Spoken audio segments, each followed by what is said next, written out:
he's heading out for the night.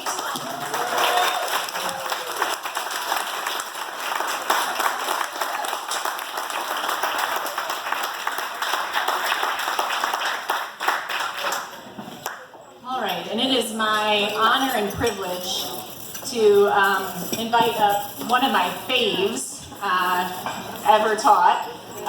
He is the 2016 Gene Runge Award winner from his class, which is a class that continues to come back to St. Peter. You've seen them on campus, you've seen them coming to get ashes on Ash Wednesday before they go to school. You've seen them here for youth groups and all of that stuff. They are just one of the most remarkable groups of students, and Trevor is definitely one of your top students in that class. So Trevor was the 2016 Gene Runge Award winner, and I'd like to call him forward, and he's going to share some words of advice for our graduates and our parents. So enjoy.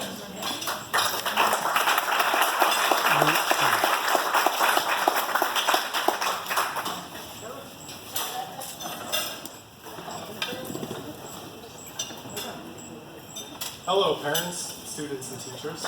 Some of you may know me or my family, or even have my mom as a teacher. But for those of you that don't, my name is Trevor Sheets, and I graduated St. Peter in 2016. Since then, I attended Hersey High School, and I'll be leaving to go to the University of Illinois in just a few days, where I'll be studying law.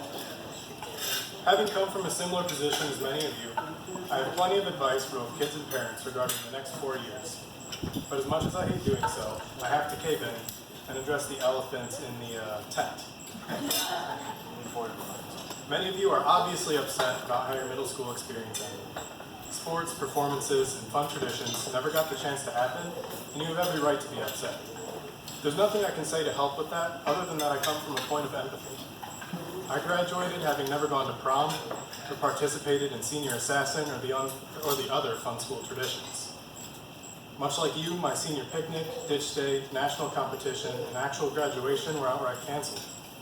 There are countless friends I made that I didn't get to say goodbye to. In fact, I received my diploma in a bag with my dirty gym clothes that was thrown in the back of my car by a staff person I didn't even know. But this actually leads me to my first point. I'll split my advice up into two parts. First for students, then for parents. As for all you future high schoolers out there, I hope I can answer some of your big questions now.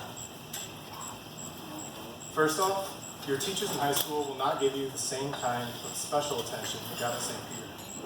I know for sure my school staff would not have put in all the work to make an event like this happen. Don't get me wrong, they're oftentimes great teachers, and they do care about you, but they won't go out of their way to make things the way you want. It's important to learn schedules and find free times if you need extra help, because now you're going to have to be the one to reach out. Most of you are probably worried about how you're going to make friends in the public school setting. I know I was. In fact, I was about as clueless as you could be. If you don't believe me, this is what I looked like on my first day of high school. Believe it or not, I was voted most changed in the yearbook this year. But if only someone could have told that guy before he went to school that day, that by far, the best way to overcome this problem is to get involved.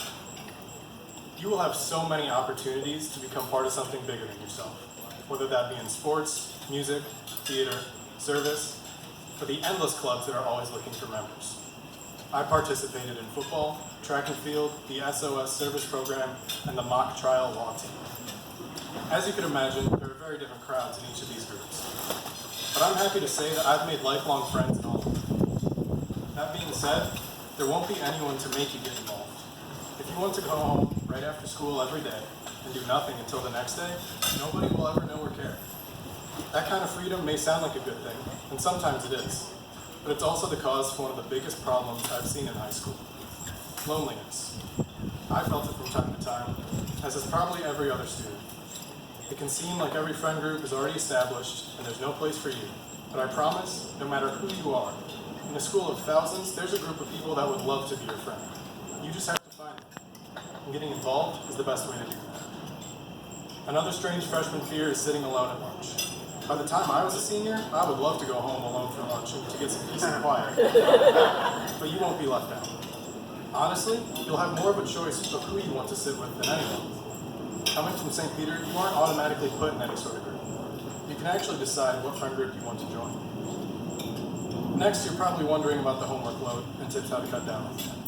For me, freshman year had a pretty shocking amount of work, and the next 3 had almost nothing I would ever do at home. The biggest reason for this is that I took a study hall after freshman year. If you can, I strongly advise you do. And if you're a good worker, you will rarely have much to do.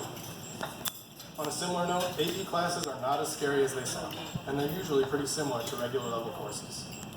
There's no need to drop a class because you're worried about AP level homework. At the same time, there isn't really a need to take a difficult AP class in a subject you don't care about if your workload is already low. In short, you don't need to shy away from advanced classes, but it won't be worth it to pile them on simply because they're AP. You will probably get lost trying to find classes on your first day. It really isn't a big deal, and there will always be people to help you if that happens. You will have time to make it to class, and it doesn't matter if you're late every once in a while. Yes, you are going to learn evolution in biology class. It's actually kind of fun, especially after Mr. Peel gave us such a good biblical foundation and prepared us so well. But it's not as hostile as you would expect. Honestly, the teachers are pretty uncomfortable teaching it too. Also, yes, you'll see some actions and hear some words that you definitely would not encounter during a school day at St. Peter. You will probably see someone vaping in a bathroom. You might go to a party and notice that someone brought alcohol. You will hear bad language from students and maybe even teachers. I know it's pretty strange, but I promise you will survive. I also promise that you won't be judged if you choose not to do those things. In times like those, remember who you are and who you should be living for, and you will probably be surprised how many others are like you. And now, parents, I have some tips for you as well. But before you roll your eyes and tune out this know-it-all kid's advice, know that my family went through this experience together, and that we can all agree on these points. There will come a time when you probably can't help your kid's homework anymore. You will also probably notice that you're not as involved, or maybe don't even know what your kid is learning in school, and that's okay. You can still be present and supportive, even if you don't know how to help them. I remember all the times my mom would sit with me as I would work, and her simply being there helped a lot. For those of you who constantly plan on checking grades and assignments, be prepared for teachers to be pretty unreliable when it comes to updating grades. It's not always your kid's fault. Next, you guys really need to stop talking to teachers and coaches on behalf of your kid. This is usually a hard one for parents to let go, but it really does more harm than good. All teachers, and especially coaches, expect communication to come from the student, and it's an important skill for anyone to learn. I can remember plenty of times I saw the football coaches yell at some scared little underclassmen about their parents emailing them with a problem instead of the player talking in person. Another big change to expect is that your child is going to deal with failure at some point. It's not something we are very used to at St. Peter, but it's safe to say that every high school student has failed a test or two. When 100 kids try out for the basketball team, they still only have 12 spots. It's a hard lesson to learn, but one that everyone needs to experience in order to grow. I also learned that failure is an awesome motivational tool. Make sure you're on top of the money in your kid's lunch account, because that food is really good, but once you're like me, taking 2 buffalo chicken wraps with a chopped salad and extra sides, it can get pretty pricey.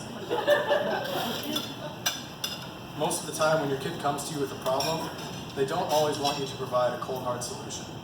Usually, they just want your empathy and love, because that will always be more important to them.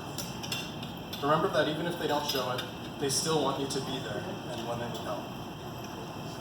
In my entire time in high school, I've never seen any real face-to-face bullying, or at least the way it's often portrayed. By far, the much bigger problem is the feeling of isolation, which is usually self-inflicted. So please, encourage your kid to get involved, be active, and enjoy their high school experience. It's definitely possible that at some point your child will be around drugs or alcohol. I know it's scary to think about, but I've never witnessed any sort of real peer pressure to join in. Yes, people do these things, but it is always a choice. You've laid the groundwork, so trust that your child knows what is right. And finally, your kids are probably going to start dating. Yeah, I've got no advice for that. Good luck. I know that was a lot there, but the bottom line is this. High school may be a big change, but it doesn't have to change who you are. Being genuine and considerate will always make you more likable than just trying to fit in. You're going to make so many new friends. Don't be afraid to talk about your faith either. You'll be surprised how many people want to hear about God just because they know you're a Christian, and that is an amazing opportunity. Lastly, don't forget where you came from. I made plenty of friends in high school, as will you, but those friendships will never compare to the ones that started here. Despite us going to 3 different high schools, I still see these guys about every day, and we still do almost everything together. From our nationwide trips, to when we came here to get our ashes before school on Ash Wednesday, to last week when we all drove Ken to Iowa State and helped him move into his dorm, we were always together. Now, I had some great coaches in high school, but the one we will always remember is right here. In fact, Coach Vossel and this team meant so much to us that we actually came back to recreate this picture about a month ago.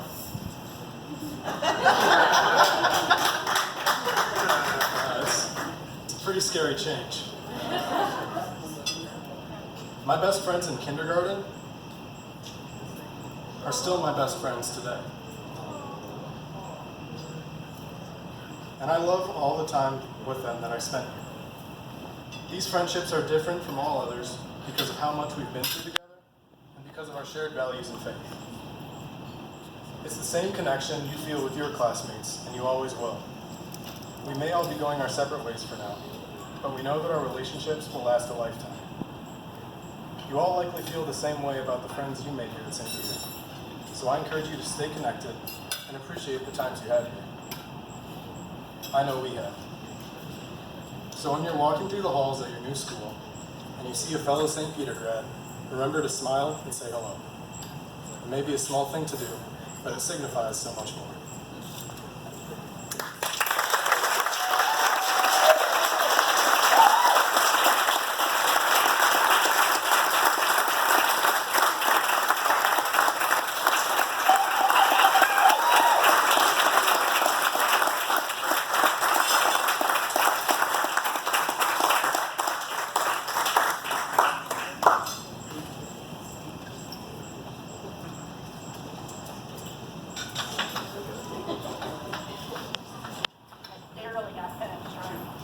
Or it should have been a few minutes longer. I was almost done with myself.